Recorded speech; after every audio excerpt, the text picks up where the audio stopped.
Great. This is Bill Linz, partner here with Jobs for All Now, Jobs for Grads Now. This is a fantastic webinar on body language. So we record this for everyone, for all our members. You'll get a recording of this to use as a webinar library for administrators, for your students and job seekers, and then job seekers for yourselves, those that are members. So we look forward to that. Briefly about us, 32 seconds here about us at Jobs for All Now. We have helped now over 1/3 job seekers. If we got the next slide there, Candace. We have helped over 1/3 job seekers in finding what they want. Candace, is that moving for you to the next slide? Yeah, it took a hot minute, but it's on there now. There we go. Great. We work hard at enhancing learning outcomes. So, a job seeker, a student can go on, it's 10 steps. Quite a few videos. The videos are 1 to 2 minutes long on everything you can imagine.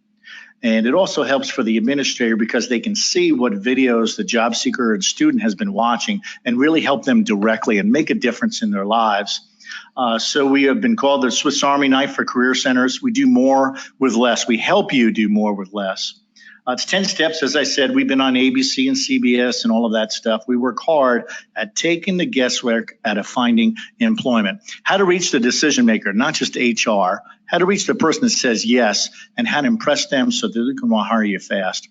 Please, love to do those free test drives, as we call it there. Give me an email or us an email. Love to give you a couple of recorded webinars as well. But then also show you the free test drive for just a few moments and see why literally 4 to 5 that do say, I'd love to partner with Jobs for All Now and Jobs for Grads Now and help our students and job seekers really and make it happen. And it's also quite affordable for all of you. And with that, yes, it's time. Yes, it is for what we came here for, which is this webinar on body language.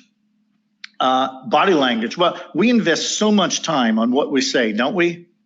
But how much do we spend on the body language? And the body language, as Candace is going to share with us, makes up a minimum of 60% of our communication. We say so much, we know it, but we really do. We say so much more with our body than we do verbally. And interviewers determine within 20 seconds, it's amazing, of meeting a candidate if they want to hire them, if they can do it or not. So this is important. Some of the skills we're going to learn, and Candace is going to share with us today, the value of first impressions and what they really mean, how to engage the interviewer effectively, how to use that body language to build trust fast, because isn't it? Don't we buy from people who we trust? Absolutely we do, and that's important, of course. And then knowing how to know what the interviewer is thinking. Wow, does that help? Our presenter, Candace Jin. And Candace, you've been terrific. I mean, her knowledge, every time I talk with her, I'm learning something new about this. It's incredible. And this is going to be a quick, fast webinar, obviously, but she has so much more wealth of knowledge than this. But she's traded her day job as a programmer of over 13 years to working more closely with people to help build those better connections in business, social, and even romantic situations and relationships. Candace, you're covering everything in life here. She's volunteered with youth programs for several years, served as a crime advocate, as well as domestic violence and human trafficking victim advocate, community-minded, and certainly, I'd have to say, a champion of humanity for doing that. And thank you for doing that and having the passion to help others to that level. And with that, Candace, take it away. Awesome. Hello, everyone. I'm Candace Ginn with Look Beyond Words. Thank you so much for joining us today. I am so excited to share with you some very valuable tools. Although these specific tools are targeted toward job seekers today, they are also very useful in everyday life, in business, social, and romantic settings. So at the end, if I can manage it with our bandwidth, I'll turn on my video as we do the Q&A. So let's go ahead and get started.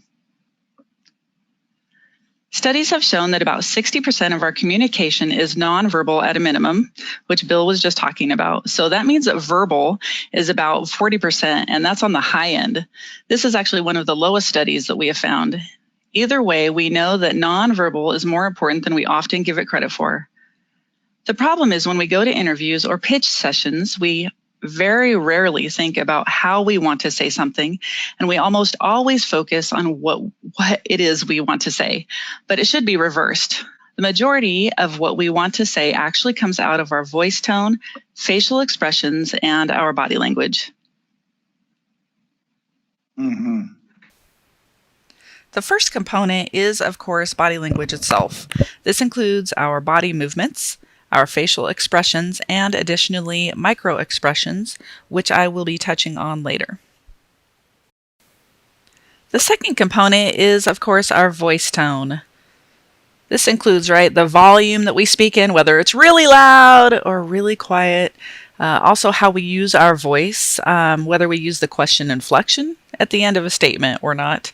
The pauses and the breaths that we take while we're speaking. How we use our voice greatly impacts others' perception of us, as many studies have shown. I will be later going into greater detail to discuss how we can specifically use our voice tone for greater impact within our conversations and interactions. The last component is ornaments. Any type of accessory is considered an ornament, including jewelry, makeup, hair, clothing, sunglasses, and hats, plus anything else, of course, that you can think of. How we interact with these different ornaments is important and actually can be useful in decoding emotion. So the first topic we're going to tackle, of course, is the first impression. I'm sure you have heard it before. Your first impression happens the moment that someone sees you. My hope is that by the end of this webinar, you will have a new understanding and a greater grasp of just how true that statement is. Nonverbal is a huge part of our first impression. We have to leverage the power of body language in order to make a strong first impression. Otherwise, we are sending off signals that we are not in control of. Frank filmed students performing 20-minute mock job interviews. He asked trained evaluators to rate these 20-minute video clips. He wanted to know if these evaluators thought that these applicants were hireable or not. They were judged on hireability, competence, and warmth, which includes skill level, knowledge, and ability. He then did a second trial and shrunk the videos down into 20-second clips. These clips only showed the first few seconds of the interview, which included the applicant walking into the room, shaking the interviewer's hand, and taking a seat. And he made sure to cut off the video before they verbally answered any questions. Wow. So basically, these clips just contain the first impression before they said a word. Then he asked a second set of trained evaluators to rate the 20-second clips on the same qualities the first evaluators used. The end results were exactly the same. In other words, the 20-second version that had no verbal answers got the same ratings as the 20-minute versions in which the evaluators listened to all of their answers. This study just blew me away when I learned about it. Yeah, it's kind of crazy. Wow. So what this hints at is that our verbal answers don't really have much of a difference on how someone perceives us. Really, it's those first few seconds, the nonverbal side, what we are showing someone. This is why it is so important that we have control of our nonverbal cues so that we know we are sending the right ones immediately. So let's talk about low power body language for a minute. Low power signals defeat. We roll our bodies in and take up as little space as possible. We often bow our head in shame and cross our arms in front of us to protect our most vulnerable body parts. It's as if we are trying to shield ourselves from incoming attacks or not to be noticed in our time of shame or insecurity. Most people intuitively know that this is low power. It is the reason your mom told you not to slouch and to sit up straight. Most people often think that they have pretty good posture most of the time. But low power is not just about posture. Sometimes we accidentally go into low power even when we are checking our phones. So how often do you check your phone? How often are you hunched over notes right before a presentation? Oftentimes we are checking our phone right as our first impression is happening, say when an interviewer opens the door to the waiting room and sees us checking our phone, or when someone walks into our office, or right before a networking event. Checking your phone is fine, but make sure you are not doing it during your first impression or crucial moments of an interaction. Of course, it's okay to check your phone. We all have to sometimes. If you are out in public, just hold it a little higher and don't use it to block your torso. If you can, keep your shoulders down and relaxed as you check with your head held high. When we are confident and feeling good and we have a sense of pride, we take up as much space as possible. This is high power body language. When we feel proud, we want to claim our space, open up our body in excitement and gratitude. We also feel confident and calm, so we don't mind exposing our most vulnerable areas to others. What you want to be asking yourself when you walk into a room, take a seat in a meeting, or introduce yourself to someone new is, am I in the power position or in the low power position non-verbally? And should I change it? A little extra tip here that we can learn from a Harvard Business School study is about pre-power posing. Pre-power posing can be great before you walk into a room. Power posing in the room might be a little too socially aggressive, but getting yourself in the mindset before you walk in is a great nonverbal and mental warm-up. I personally like to play loud pump-up music while I'm getting ready. And of course, dancing. Dancing is great. I love it. And it's a natural and easy way to get expansive with your body. So take a few minutes to claim some space before your next big event or moment. Next is the launch. Did you have a question? No, well, I do have one actually. Someone's asking here, what are your thoughts, Candace, on those who chew gum as first impressions? Yeah, that's actually a great question that comes up a lot. So basically, chewing gum indicates anxiety and frustration, right, on a subconscious level as we perceive others. Does that mean that everyone who chews gum is anxious and frustrated? No. However, it does mean that a great many of them will be observed to be anxious and frustrated. So the bottom line, as first impressions go, use breath spray, suck on a mint, or rinse your mouth before meeting others if you are concerned about your breath. If it is indeed a nervous habit, you should probably break it. Yeah, thank you. Thank you. That makes sense. Yeah, you bet. Next, we'll go into the launch stance. A launch stance is when you take the best elements of pride posing and make them more socially acceptable. The keys here are to have loose arms with your space between your arms and your torso. You also want to have an open torso with nothing blocking your chest or your stomach. It's also important to keep your shoulders down and relaxed with your chest, chin and forehead angled up and out. This shows expansiveness, openness, also without taking up too much space, right, which can be considered aggressive. You also want to make sure it is easy to have your hands visible, so keep them out of your pockets, of course. You want to make it easy to gesture with explanatory gestures. And lastly, you want to make sure you can easily make eye contact with everyone in your line of sight. Everyone has their own version of the launch stance, so play around with different expansive poses and find ones that feel comfortable for you. So what about power seating? Yes, that is actually a thing. We absolutely can apply the laws of power body language to seating as well. Again, the more space you claim, the higher the power.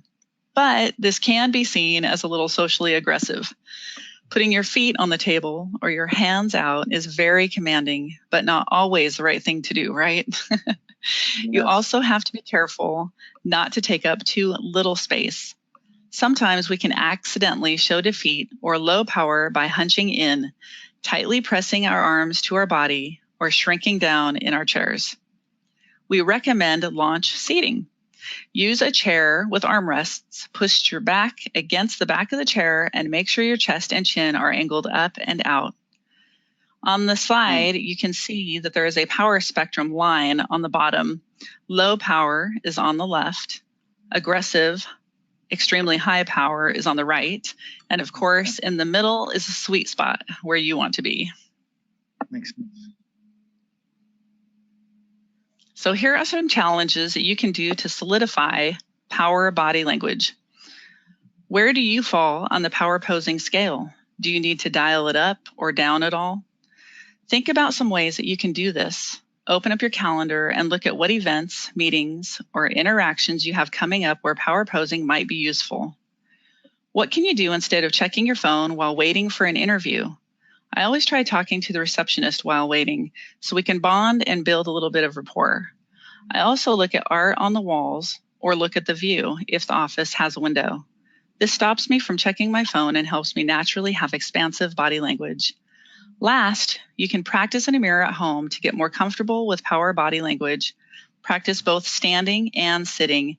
And if it's helpful, use pump up music like I do to help and notice the difference. Hey, Candace, real quick question here. Yes. What about crossing your legs and arms? Let's go back for a second. So crossing your legs does not come across the same as crossing your arms. Crossing your arms is blocking your torso. So that comes across as distancing or blocking, like you're in a defensive position.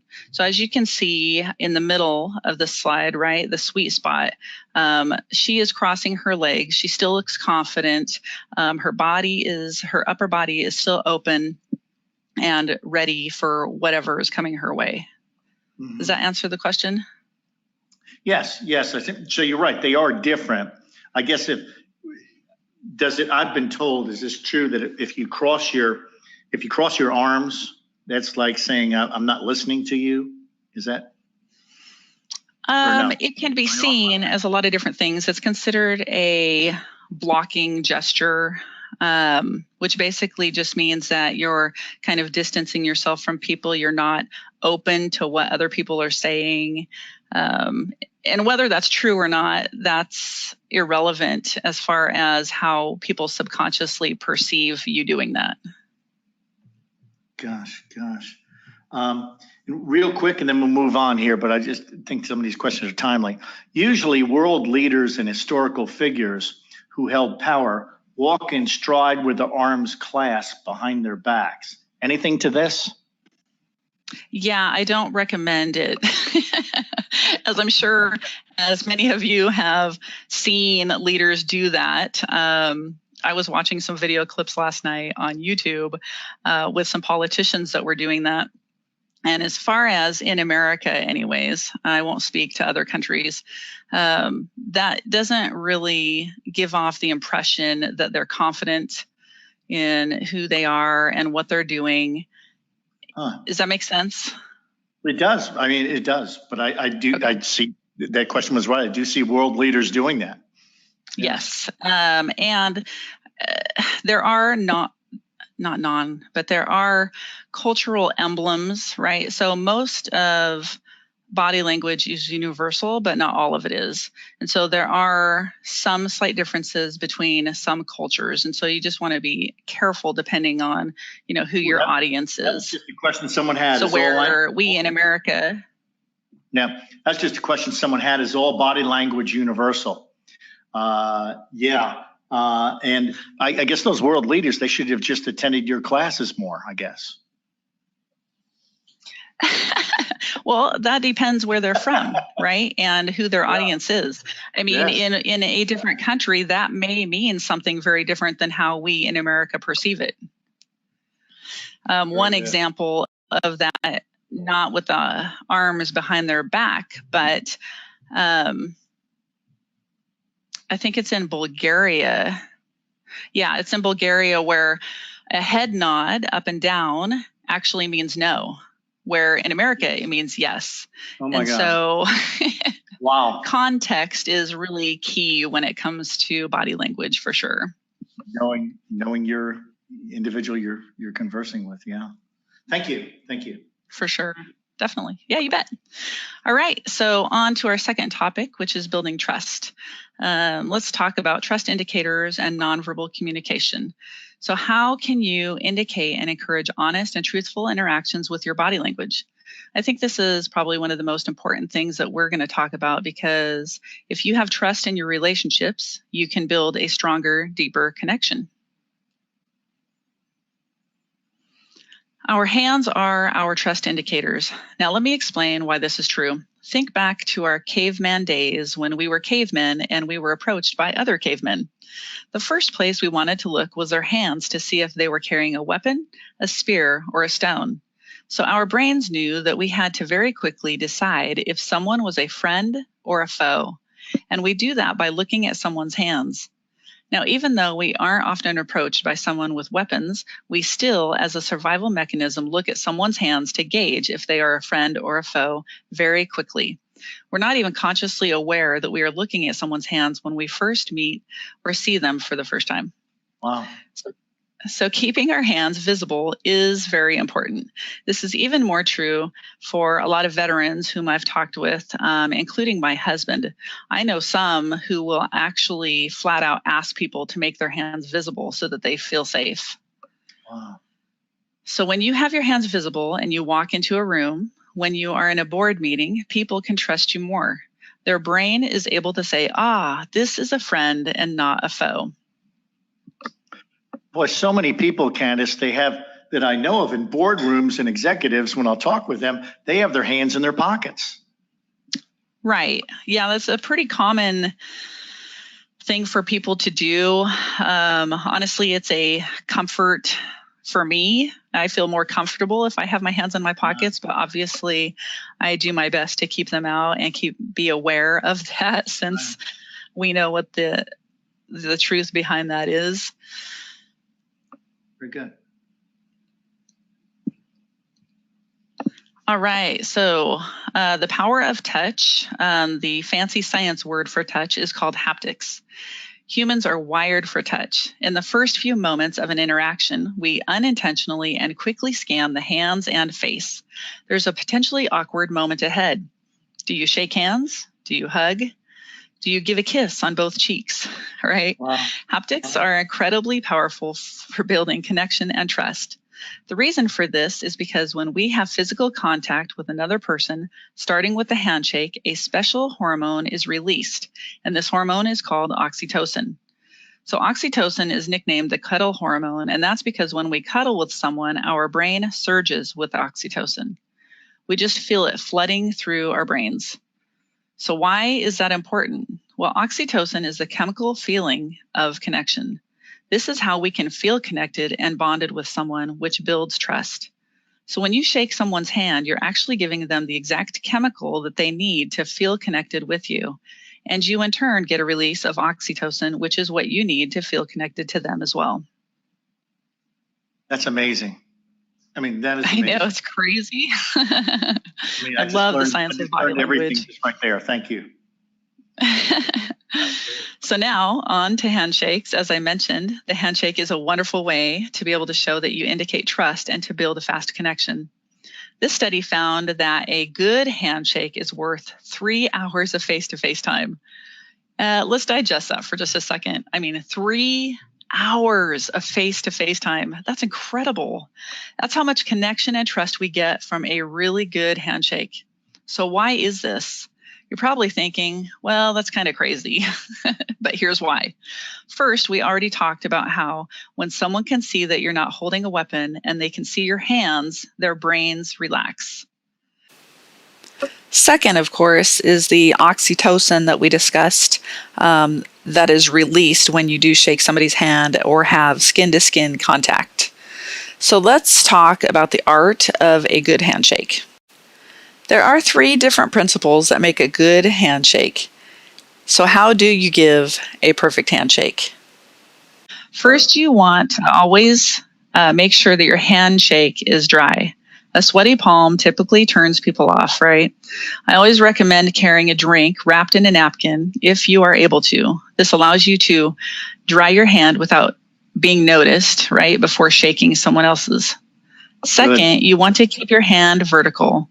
Thumb up towards the sky, pinky down towards the floor. This palm to palm up and down motion helps show balance and equality in a handshake. So occasionally, and maybe you've had this happen to you, someone will flip your hand up or someone will turn your hand down as indicated in the picture on the slide.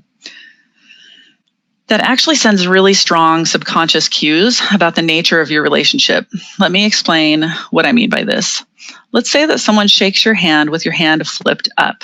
That is a very vulnerable position. First, it's hard to have any leverage or strength when your palm is turned up. Second, it exposes your wrist, which is a very vulnerable area. Subconsciously, when our wrist is up and we are shaking someone's hand, we feel more vulnerable. We feel more subordinate. On the other hand, when our palm is turned down on top of someone else's hand, that is a very authoritative or superior position. It gives you a lot of leverage over them and they become vulnerable. I highly recommend you go onto YouTube and watch some politicians shaking hands.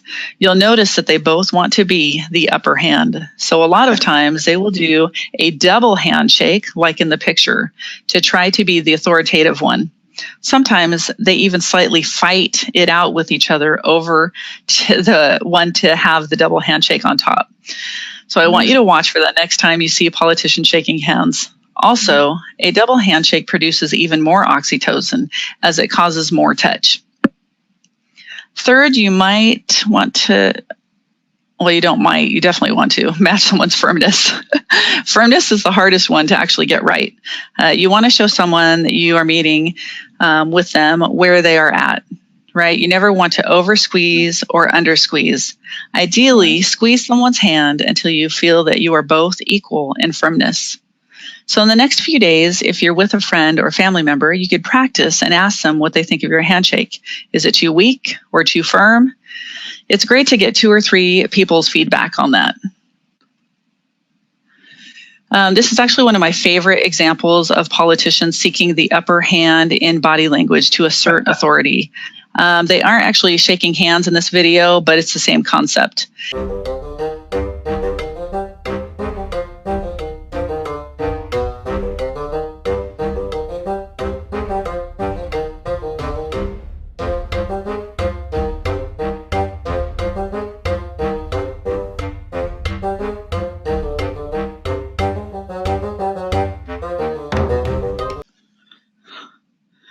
Like, nope. Hey, Candace, real quick, I assume there's a difference if someone's touching you on their shirt versus touching you on their, your actual skin. Is there a difference there? Oh, as far as oxytocin goes, yes, there is a difference. Okay. There is a difference. It can still be produced, but it's not going to be as much as skin-to-skin contact. Gotcha. And there is actually like a whole touch map of what's appropriate in business, social versus romantic situations. We don't have time to go into that right now, however. All right, so now let's talk about... Someone contacts you. Thank you. Yes. So we're going to talk about the science of why eye contact is important. Study after study shows that eye contact is what builds the fastest connection. And the reason for this, again, is our good friend oxytocin. So remember how when people shake hands, they get this burst of oxytocin connection hormone that makes us feel really bonded to someone? The same exact thing happens with mutual gazing, but even more so when 2 people lock eyes at the same time. And this is, again, for social, business, and of course, romantic situations. When we make eye contact, our brain knows, this is a person I want to build a connection with. So the importance of eye contact is really the foundation for all of your relationships. I'm sure there's been times when you made eye contact accidentally with someone that you didn't really necessarily want to, so you look away, right? Because your brain's telling you don't want to make a connection with that person at that time anyways. Wow. What's great about this is even dog owners who see their dog coming towards them experience a spike in this cuddle hormone, right? And the dogs do as well, which is great. Let me explain some of the nuances of eye contact, because what I don't want to happen is for you to do it the wrong way, and there is a wrong way to make eye contact. Wow. So what research has found is that there are 3 specific types of gazes, and they change based on context. So first is something called power gazing. So what they found is in business situations, leaders have very specific kinds of eye patterns. Their eyes make a triangle-like pattern in the top half of the face. So their eyes bounce between the other person's eyes and their forehead. It makes this little triangle, and that's where their eyes stay. It remains very, very high on the face. In social situations, the triangle becomes flipped, and most people make the pattern of eye, mouth. So the gaze drops slightly. It doesn't stay as high on the forehead, and it goes between the eyes, the nose, and the mouth. In other words, the way we feel about someone, the context in which we are talking to someone, that affects our eye patterns on them. The last kind of eye gazing that we have is intimate eye gazing. So when we are looking at someone we are in an intimate relationship or would like to be in an intimate relationship with, our gaze tends to drop even lower. That's eye, chest. And when I say chest, what I mean is the bottom of the neck or collarbone area. Why are these three types of gazing important? First, it shows us that our gaze cues can subconsciously indicate to another person how we feel about them. Second, it also helps us to see how someone might feel about us. It can cue you into what they are thinking and gives us an opportunity to send those signals purposefully. I always like to tell women, especially, that if you want to come across confident and credible or in a position of authority, you want to be careful to keep your gaze incredibly high and always use power gazing. That is a nonverbal cue to those around you that you should be taken seriously. Very good. So for some next steps, challenges for you, you can get feedback on your handshake from your partner, an honest friend, or a colleague. Practice keeping your hands out of your pockets and visible at all times, and your arms loosely at your sides. Third, find your default gaze. Practice the different types of gazes with friends and family at social events. Discover which ones you like or are more comfortable for you. Obviously, the more you practice, the more this will become second nature to you. All right, next is engagement. This is how we interact with others, whether we are attentive, active listening, participating, agreeing, understanding, and of course, a lot more. We use the term fronting to describe the nonverbal behavior that someone exhibits when they angle their body towards the person they are speaking with, using their toes, torso, and shoulders. In other words, you are angling your front, right, with their front. So full fronting is when someone's toes are aligned with yours, as if in parallel lines. This can be done both standing and seated. We believe that fronting is a positive nonverbal cue for a few reasons. First, when someone is aligned with us, we have a full and easy view of all of their nonverbals. This makes it easier to read them and see their intention. We can also see their nonverbal modes of communication at once, from hand gestures to facial expressions to mannerisms and posture. Second, when we see someone straight on, we see them as more trustworthy, open-minded, and sympathetic. Candace, I can tell you right now, when I'm talking to someone after this webinar, I'm looking at them totally differently than I did 25 minutes ago. Right? I mean, it's hard when you learn some of this stuff not to. Information. I hope everyone's really taking this in, because this is everything in life is relationships. And if you have a tough time in the first 20 seconds, you're going to have a tough time probably for the rest of your life with that person. It sounds like terrific. Great stuff. So, of course, when someone is angled away from us, it feels like they are disengaged, which I'm sure that we have all experienced before. This doesn't mean that they're actually disengaged, but this is how we perceive it to be. As opposed to, right, when we're fronting with other people and they're fronting with us, it feels like they're actively on the same page as us. So the benefits of fronting, it's just an easy physical way to show emotional engagement. You can use fronting to show you're connected to someone and that you are listening with all of your attention. Literally, you're aiming your entire body towards them. This is a way of showing them that all of your mental energy is aimed at them too. And we have found that this is a great way to show respect and speed up rapport. Well, Candace, real quick, we have several, quite a few questions here if the audience has here. We're not going to have time for all of them, but I do want to say a couple for the end here. One of them, Candace, is how can you tell if someone is lying? Don't share that with us now, but at the end of the presentation, that's a question I want to ask you again and you to cover if you would. Thank you. Yeah. On to the power of leaning. Leaning is a great power move. It is an easy nonverbal bridge and a great way to add nonverbal emphasis. Leaning does three things for us. First, when we lean into someone, it is a way of emphasizing our words. You can also lean to show agreement, and we actually do this naturally. It is a way of emphasizing a message. Finally, you can lean to show partnership. This is especially powerful when combined with a hand gesture, bringing the two of you together. You can lean in on something you say, and you can lean in when you hear someone else say something that you like or agree with. It works both ways. Think of leaning as a way to bold or underline your words with your body language, and you can again do this standing, seated, or even over a table. So the triple nod, the most impactful positive head movement is the vertical triple nod. Of course, I'm not referring to nodding off as depicted in the first image, though I find it super cute. Researchers have found that we use the vertical nod to show that we really are listening.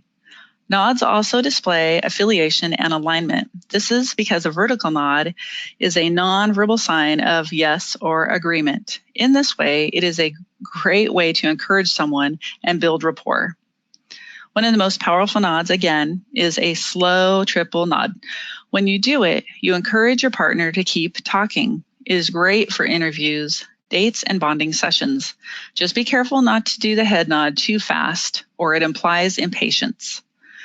Again, back to the cultural note here regarding nodding, right? For Americans and probably other cultures as well, nodding seems like a simple gesture. However, like I mentioned before, there are some cultural differences, such as Bulgaria with this head nod, where it actually means no instead of yes. So just be aware of who your audience is. Last, we tilt our heads to expose our ears. It helps us to hear better. If you ask someone, "Did you hear that?" they will often tilt their head and expose their ear. In this way, the head tilt is a universal sign of engagement and listening. Wow. The head tilt is especially useful if you have ever been told that you are intimidating or hard to talk to, because it can soften you and encourage people to open up. Very good. Moving on to vocal power, there are 4 steps that you can use to capture strong vocal power every time you speak. The first cue is using the lowest end of your natural tone. Everyone has a certain vocal range. This range represents the notes that you feel comfortable speaking in. Confident people tend to use the lowest end of their natural range. The reason for this has to do with space in the body. Anxiety, fear, tension, shame, or nerves make our vocal cords and jaw tense, and this causes us to go higher in our range. It also makes it hard to get breath. As we learned, when someone is feeling proud, they have lots of space and can easily produce nice, low sounds. The best thing you can do for your vocal power is to relax your jaw, mouth, and vocal cords using breath. Every time you breathe out, you force your vocal cords to relax, and this produces a lower sound. You can practice this easily by saying hello as if you are answering a phone call. There are many ways to say hello. So begin by taking a breath in, and on your out breath, say hello and find your lowest natural tone. That's how I've been practicing forever, anytime I need a reminder. So a great tip is anytime you hear yourself go a bit high in your range, you can take a deep breath, relax your shoulders, and speak out on the out breath. This is actually one of the biggest killers of vocal confidence, and that is the question inflection. It's also known as uptalk. The question inflection is when someone goes up at the end of their sentences as if they're asking a question instead of saying a statement. When you use the question inflection on a statement, it implies that you are unsure of what you are saying. It also incites people to question you. The reason we do not like to hear the question inflection is because it makes us question what is being said. So the only time, right, the question inflection is appropriate is when you're actually asking one. The biggest mistake that salespeople make is asking their sales prices. So don't ask your prices, state them. This is easy to practice and easy to slip back into. I have to be mindful of this daily, and I still catch myself doing it at times, even during this presentation. Very good. You know, it's interesting, real quick, and I know we're pressed for time here. We got to go here shortly. But Canadians, normally when they'll make a statement, their voice rises up at the end. Correct. That is correct. And I don't actually know if that's just part of their culture or what that is. I haven't actually looked at Canada for this particular topic, but that's a good one. Now I'm going to. Because we have clients in Canada, and I mean they're great, fantastic people, obviously, but it's just interesting because it's, as an American, I'm not used to hearing it that way. I'm used to hearing it going down, not up at the end of a question. I think it's probably more common for females to use the question inflection. Wow. That's just what I've come across. I mean, don't quote me on that. I haven't actually seen any studies regarding that, but that would be my guess. Thank you. Yep. Vocal variance is next up on our list. This is variety in our pace of speech, cadence, and tempo. A slow, melodic voice is calming, but if it's too familiar, it puts us to sleep. This is the problem with memorized scripts. When we have memorized something or answered a similar question over and over again, we end up sounding bored or monotone. We love to listen to voices with lots of vocal variance. This helps keep our mind engaged. The very best speakers are constantly changing their vocal approach. To practice adding a varied pace, increase or decrease your volume, cadence, and tempo when you're doing presentations. If at all possible, don't memorize it since it is incredibly hard to not sound memorized. Right. And last on vocal power is emotionality. This is the ability to use your emotions when you speak, right? Popular actors are hired to do cartoons and animated films because you can recognize their voice the moment that you hear it, even if you can't see them. And we love to hear someone's unique personality. So true. Is everything okay, Bill? Yeah, everything's fine. Okay. The more personality you can add to your voice, the more distinct that you will be, and the easier it will be for people to stay engaged with you. The easiest way to add personality to your voice is to tell stories. So sharing memories, adding passion, and even doing different characters in your story is the best way to keep people engaged. It also makes it easier to smile, use hand gestures, and take up space, which are all great body language cues. So as you hear emotion in people's voices when you are speaking, try to harness the true emotions that are going on when you're speaking. Make your voice more varied and interesting. Very good. Very good. So next steps regarding engagement, right? We went over fronting. So the next time you're in a meeting, try purposefully angling your body toward them and see if it changes your interaction at all. I find that it actually helps me to be a better listener. Sometimes the best practice is also negative practice. Try to have a deep conversation with a friend, partner, or colleague while not fronting. Is it harder? Do you feel the desire to pull your feet in line with theirs?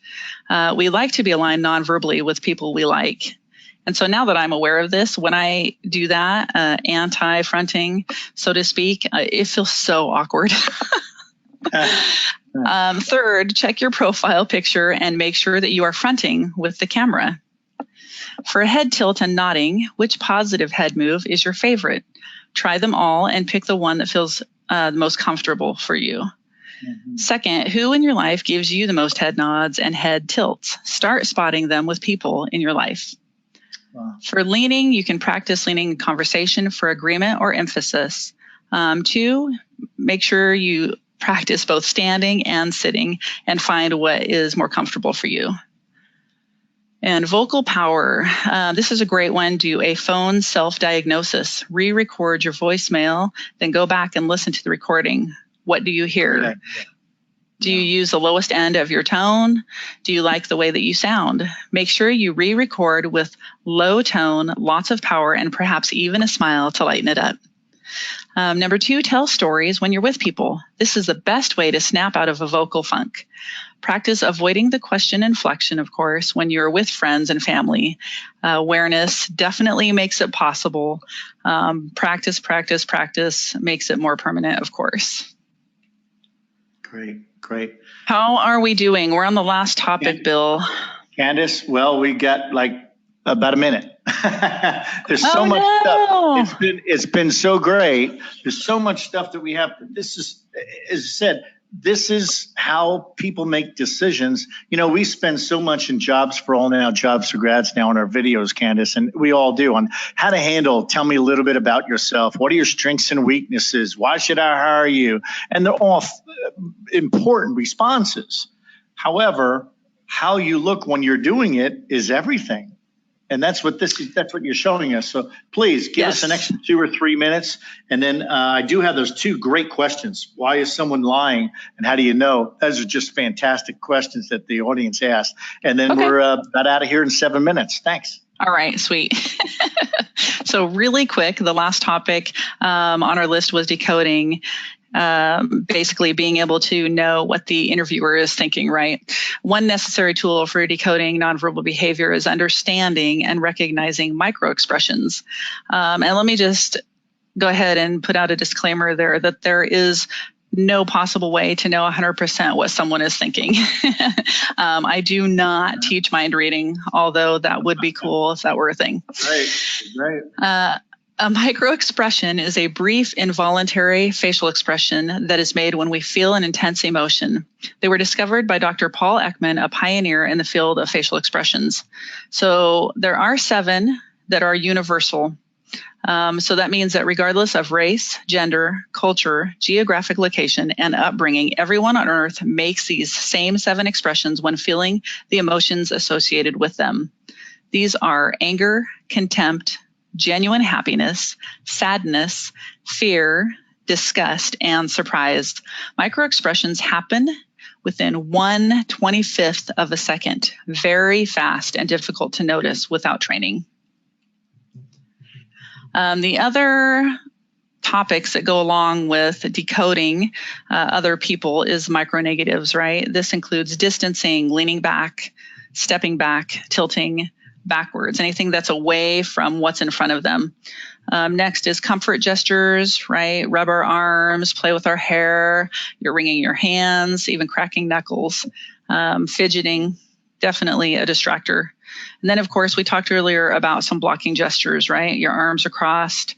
You can even use eye blocking where your hand is up, blocking objects, etc. So this is Michelle Poehler. She's a YouTube star. She did a project called 100 Fears, and she decided that she wanted to conquer 100 fears in 100 days and document it on YouTube. So we're just going to watch this really quick snippet of her video, just because it'll show us a lot of those micro expressions and micro-negative behaviors that we were just discussing.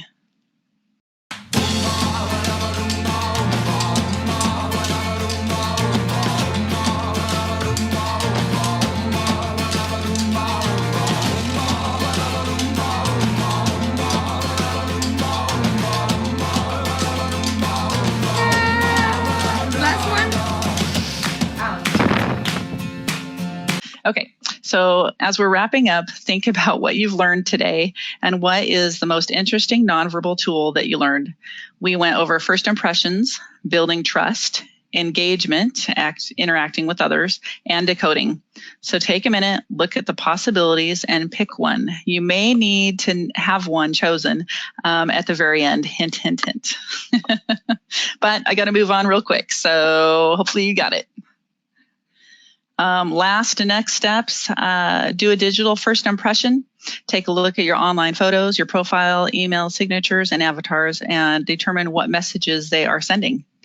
Record your elevator pitch. Turn on your webcam or your phone camera and record yourself answering the question, what do you do? I will be giving an opportunity at the end of this presentation for all who are daring enough. Pay attention to your next first impression with a new person. What do you do with your hands?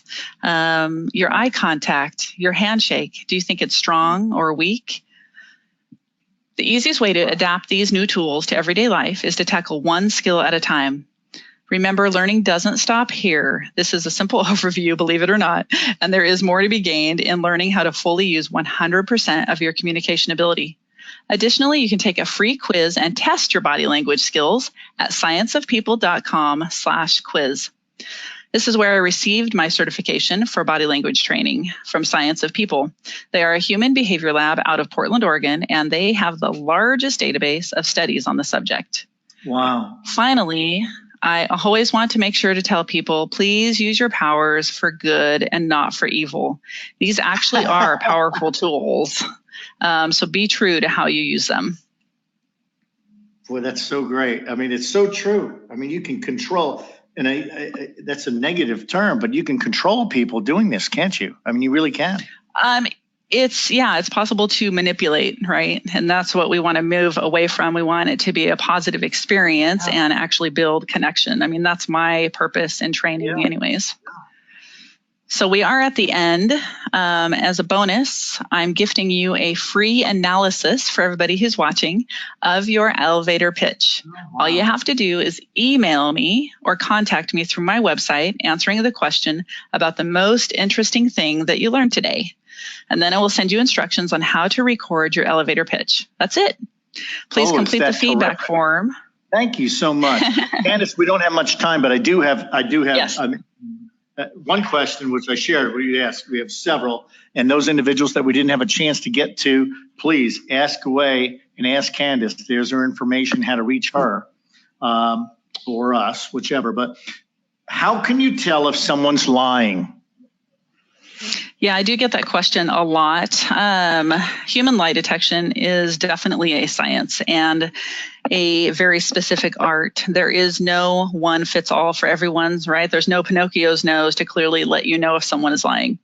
I go through a 7-step process for each person that I'm talking to because each person is different and will have different nervous tells. This entails getting a baseline of honest answers, a baseline of nervous answers, then determining the red flags. And to ensure, of course, that I'm not making something out of nothing, I circle back and go through the process again, asking clarifying questions along the way. I always want to assume the best about people and not the worst. And finally, people intuitively detect lies through body language already with about 54% accuracy to begin with. We can improve and increase that up to 90% accuracy, but never 100%. You want to ensure that you are well trained and very practiced. 90% would help out a lot, though. Oh, yeah, for sure. You just always want to be really careful and make sure that the things that I was trained on anyways, it's a very, very good method. That would have helped me greatly for some of my contractors that have done a lot of work on my house. Right. Very good. And thank you. That's great. And then the other question is, individual says, great points for in-person interviews. What do you suggest for Skype interviews or video interviewing? It is exactly the same. You can, as far as oxytocin goes and building connection, eye contact works not just face-to-face. It works through video, or even if you want a surge of oxytocin yourself, you can bring up somebody's picture and make eye contact with them and receive oxytocin bursts. I wonder what would happen. I guess it's sort of funny, but if you're on one of those conferences, those Skype interviews, and you reach out to shake their hand, is that any oxytocin traveling? No, I don't recommend doing that. It'd be a little strange, wouldn't it? Great. And hey, thank you so much. There's so many more questions here, but Candace, I just shared and texted those individuals. They're welcome to contact you, and nice. Thank you for offering that, by the way, and offering these. Boy, please take her up on this. Are you crazy? This is important stuff, right? This is life. It doesn't get more important than this, pretty much. And with that, real quick about us, Thank you so much. We have these webinars monthly. We do. Career Center webinars, job seeker webinars, that's how you sign up and all of that stuff. And at the end, the last slide here, which is, hey, thank you so much for everything and attending today and allowing us to assist in some manner, shape, or form in taking the guesswork at finding employment for you, your job seekers, or whichever. Please get in touch with Candace, and I look forward to talking with you all shortly and in the long term. All of those who are members do get a recording of this. And with that, Candace, you're awesome. Thank you so much for everything you've done. I appreciate it. Everyone, take care. Thank you so much, Bill. Bye, you guys. Bye-bye.